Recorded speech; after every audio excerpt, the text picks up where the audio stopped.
All right, so you know we had to showcase the new blue SKADI on the Squirrel Demonic Beast. And the reason why I say that is because on her passive, she does have a little thing where if she uses an AoE skill, she will apply a bleed debuff for 2 turns, which kind of lets you know that this character should want to be on the Demonic Squirrel, even though her passive allows her to be able to use on different activities like PvP, Guild Wars, Guild Boss, and all other stuff. The only thing she doesn't work for is Deathmatch, which lol.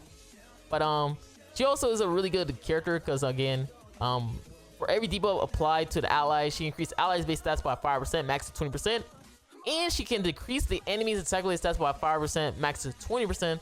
Also, if the unit damages an enemy with AO skill, apply a bleed for 2 turns, is what I mentioned earlier.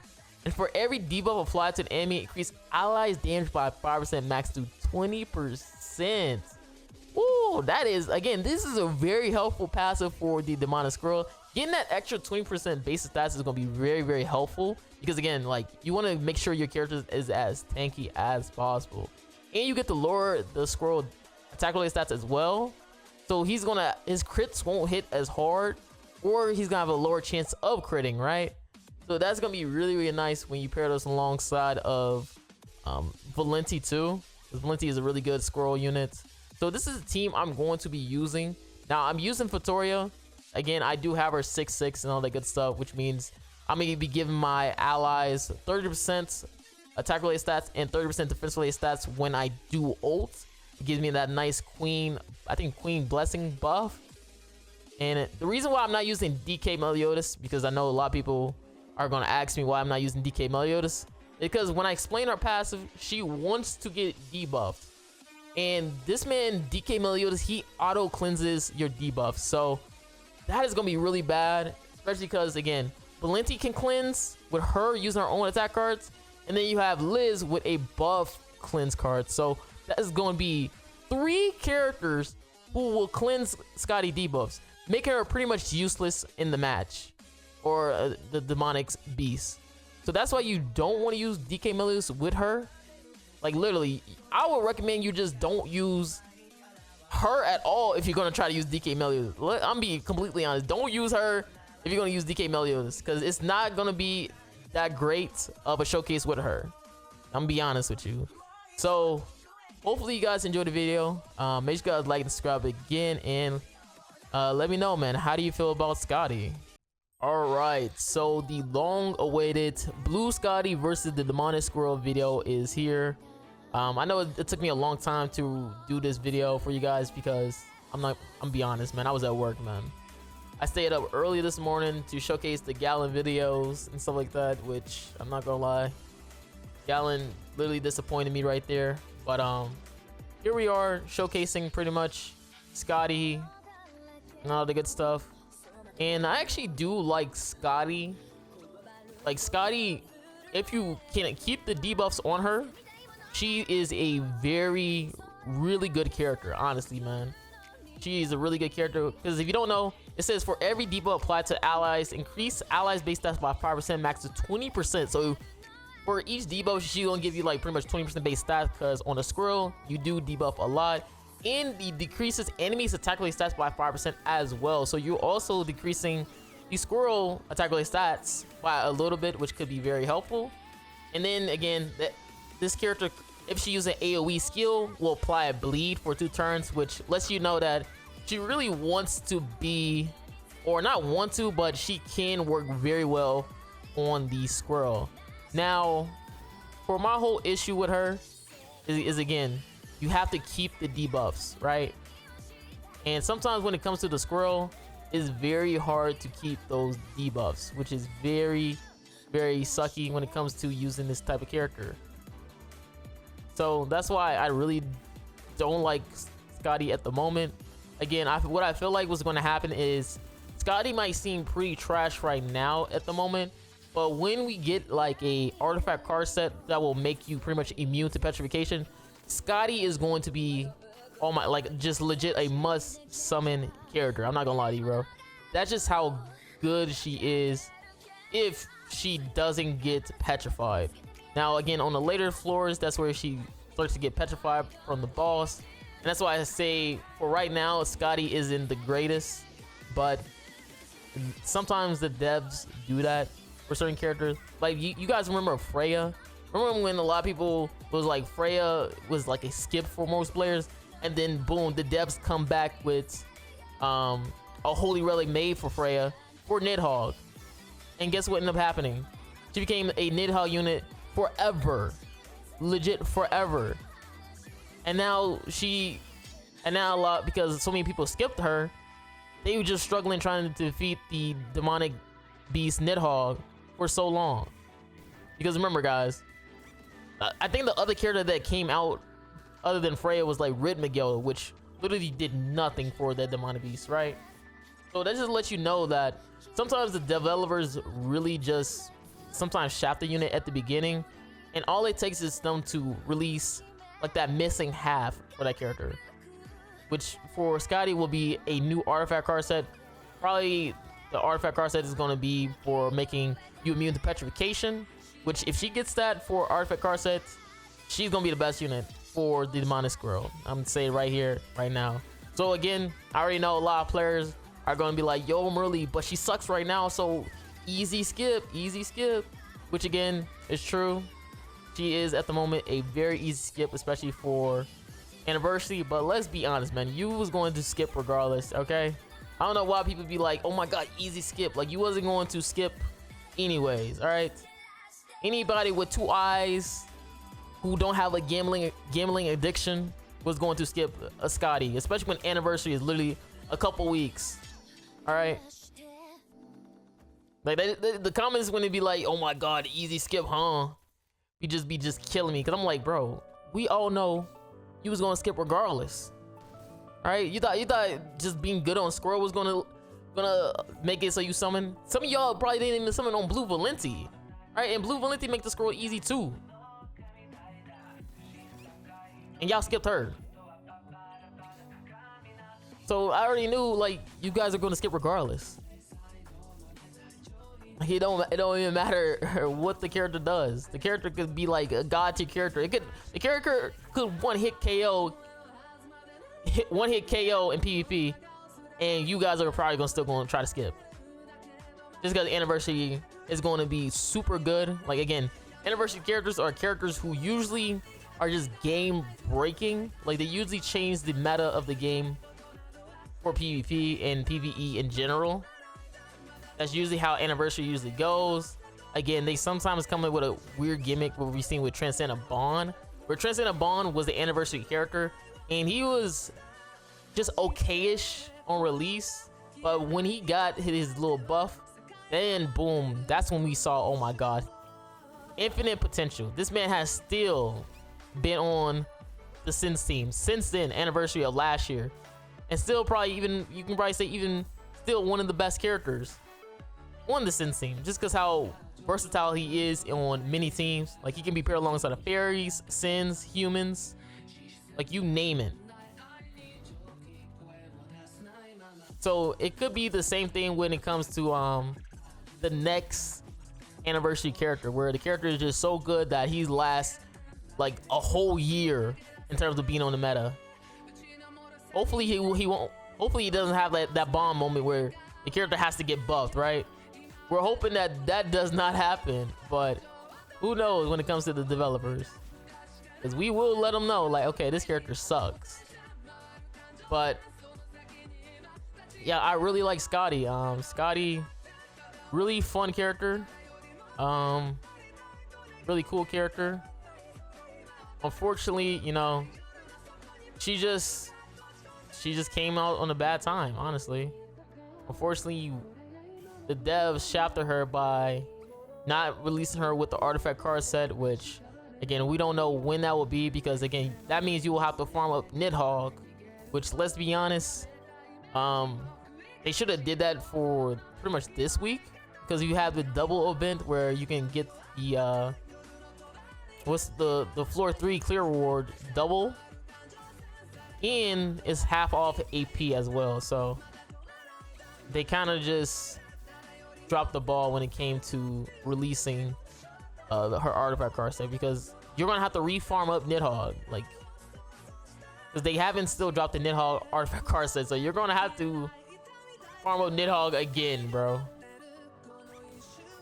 just for that artifact card set. And we don't even know how many it will be. Like, we don't know if it's gonna be 1, 2, or 3, because again, there are 3 bosses on the Nidhogg technically. You have the flower, you have the little wormy thing, and then you have the snake himself. So we don't know if it's gonna end up being like how they did with the dogs, where you had 2 bosses, so you had to farm up 2 dogs to get the artifact card set for Nidhogg. I think it was like Nidhogg, right?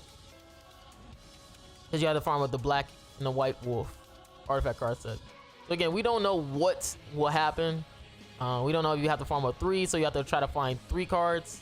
We don't know if maybe they don't make it for the Nidhogg, right? They could just make it a whole nother thing for it, just so you don't have to farm Nidhogg. We just don't know. Again, we just making assumptions at this point.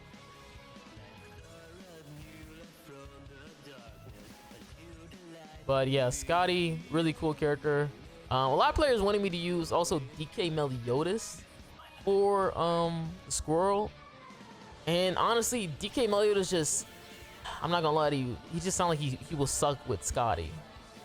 I know it's kind of crazy when DK Meliodas is a really powerful DPS character, but he just sounds like he will suck here alongside of SKADI, just because SKADI wants debuffs on her, right? She wants debuffs. And you have Meliodas who can auto cleanse, you have Valenti who can cleanse, and then you also have Liz who can cleanse. So SKADI ends up kind of getting shafted at the very moment from you using DK Meliodas. Now again, it is possible. I have seen people, or I've seen one player beat the Squirrel using DK Meliodas. So it is possible to use DK Meliodas with SKADI, but she really didn't do much, right? She wasn't really doing much for the team, because again, she just kept cleansing those debuffs. The debuffs kept getting cleansed, which is, again, is very unfortunate when it comes to a character like SKADI, who, like I said before, really wants those debuffs just so she can do damage, or not do damage, but give you more base stats for your team. Doing damage is the wrong wording. It's just give you like more base stats. Which is, again, her whole little gimmick for the Squirrel.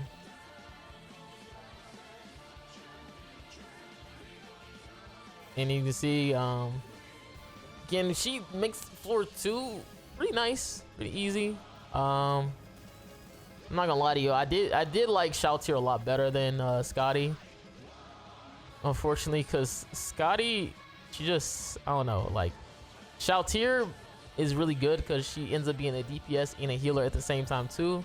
So you can literally blast the boss twice, while SKADI is just more so, from what I've seen, like, she just feel like more so support than anything, because again, she's just applying those bleed debuffs and giving me those base stats if she gets a whole bunch of debuffs on your on her. Or technically your team, because isn't it just allies that also can get debuffed too, right? So technically it's your team that can get debuffed. But let's be honest, man. You want SKADI to get the debuffs most likely. And if you use DK Meliodas, it's not going to work out well for you, because again, he's going to auto cleanse all your debuffs. The most of the thing that DK Meliodas really does, it just is like the stance removal in the cleanse after the petrification, right? DK Meliodas just helps out against that. Other than that, like, DK Meliodas, there's just other options you can use for DK Meliodas. Like, I've seen somebody use your Rid Gother with SKADI, which probably not the best example, just because the person had a 6/6 your Rid Gother, which is really needed because you get that crazy base stat boost when you ult. And again, it is an AoE ultimate, which is really nice too. And it also works because I think you need like different types of attributes when it comes to Gother too, right? That's why I be feeling like sometimes that your Rid Gother was probably made for the Squirrel. Sometimes I be thinking that, just because again, he literally has like a different race type of passive. And most of these squirrel units have like different race passive. Like Valenti has a different race passive for one her HP boost. So you kind of want to use different races when it comes to Valenti if you are going to use her. So that's why you see right now I'm just using a I'm using Fatoria, so she's an unknown, so I can keep getting that HP stack for myself.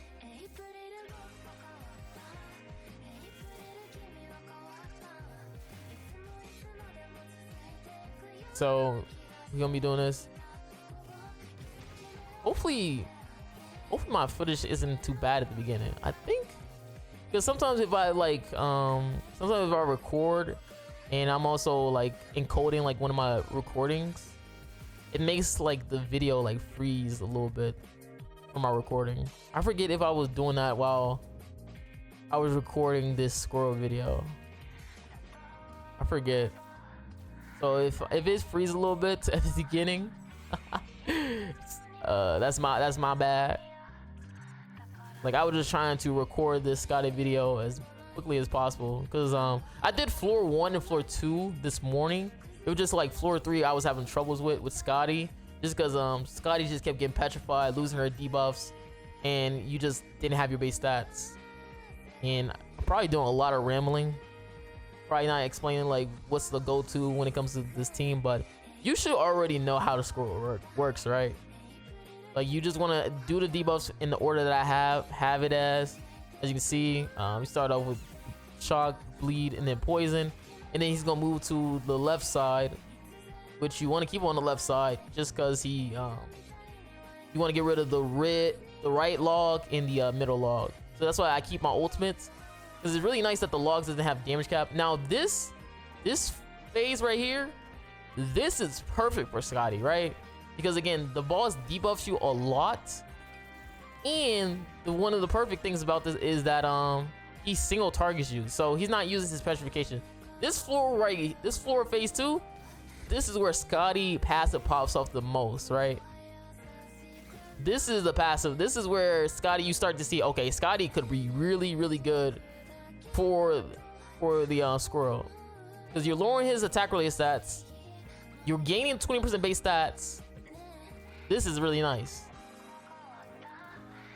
Obviously you kind of want to play off of those debuffs and sometimes cleanse when you actually need to, though, or at least reduce the amount of debuffs, just because again you don't want to end up having a gray food poison debuff on you, unless you really want to. Like when I was using like Shao-Tier team, I actually didn't really mind having the gray food poison, just because Shao-Tier healed so much, did so much damage so quickly that I could go through the floors super easy, especially floor 3 with Shao-Tier. And it's really nice when you got debuffs on him, because he can't cleanse on this one when he has his stance up. He usually cleanses when he doesn't have his stance, so he keeps those debuffs too, the poison debuff on him. That's why having Liz is also really nice, because you get to remove his debuff immunity. Because if he keeps it, then he's gonna take a lot more damage. So he's gonna end up just doing this, and it's gonna go to the next one because he got debuffed so much. And this is where I got the old gauge passive one, which that passive sucks for you, but it wasn't too bad, because again, what you want to do is keep the boss in the middle for as long as possible until you're ready to get rid of him. Now, because I have so much debuffs on SKADI and I get so much base stats, the damage output of my characters is actually a lot. I kind of I reset right here because I was just resetting so much. So I was overthinking. I was like, oh my god, like, am I gonna do too crazy of damage? Because I'm telling you right now, when you have SKADI and she has debuffs on, you have debuffs on your allies, you actually hit way too hard. I know that's kind of crazy to say, but you actually hit way too hard. And you're gonna start seeing when I AoE right here with my characters. Like, just look at how much damage. That is actually really a lot of damage right there. I know it does not look crazy, but watch when I ult. Cause I have a 6/6 Fatoria, so I get like a 30% attack related stat buff. And then you also have 20% base stats from SKADI as well. So I'm kind of like trying to like make sure I don't kill. And then we put, like, look at that damage. That's what I'm saying. Like, you end up doing way too much damage. So we just keep him in the middle by debuffing him twice. And that's where he gets the HP debuff. And again, the two characters that you really want him to target after he petrifies you is going to be Liz or Valenti, because that's where you're going to have characters who at least have a cleanse. Hopefully you have a cleanse at the moment, especially if he goes for Liz. That's why I kind of make it so Valenti is my lowest HP character, because I want Valenti to get targeted at every single time, just so I can just heal up afterwards or cleanse whenever I need to. And you want to just try to make sure you use your Liz cleanse card and ultimate at the perfect time, because if you use a cleanse card with Liz, he does move. That's why you see he stayed, because you want to be very careful when you use your Liz ult, because if you use a Liz ult, then he will move. If you use a cleanse, he will move to the left side, especially if the left log is still there. Again, there's some things you got to watch out for. Like, you saw how I made him stay in the middle after debuffing him twice.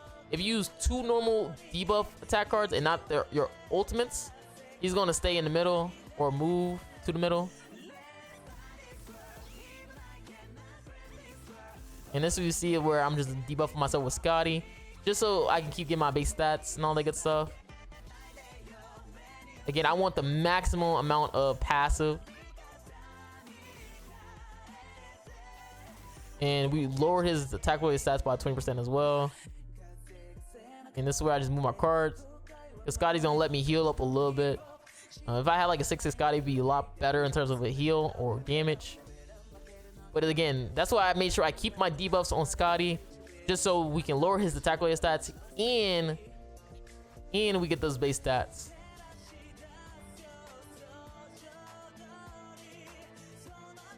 Again, 20% base stats might not sound too crazy, but it actually is very, very helpful. Like, I've been seeing a lot of people clear the demonic squirrel using LR Zeldris because he gives them those base stats.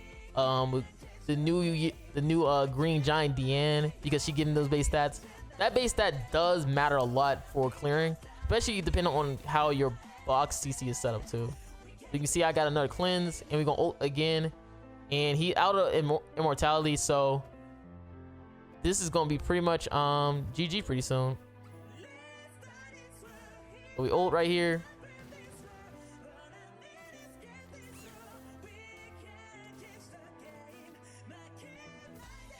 And I could have just ulted with Victoria and then ulted again with Liz and try to get my ultimate again, but it's already GG.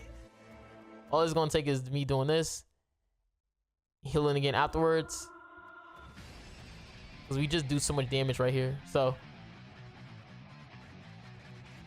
especially because he has a max HP lower. So hopefully you guys enjoy this video with me using blue SKADI.